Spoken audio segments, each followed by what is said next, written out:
You searched how to buy shares of IES Holdings Inc., and this quick guide will show the main steps.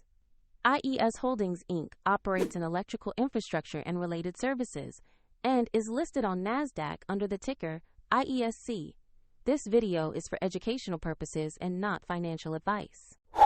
To buy shares, you need a brokerage account, and I will use eToro as an example to show the process.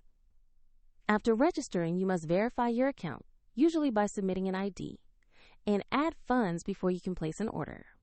Use the platform search bar and type the ticker IESC to locate IES Holdings Inc.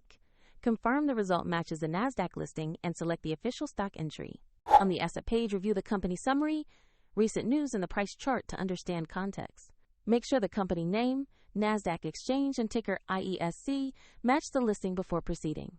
Click Invest or Trade, enter the amount you wish to buy, and choose the order type, then carefully review all details before confirming.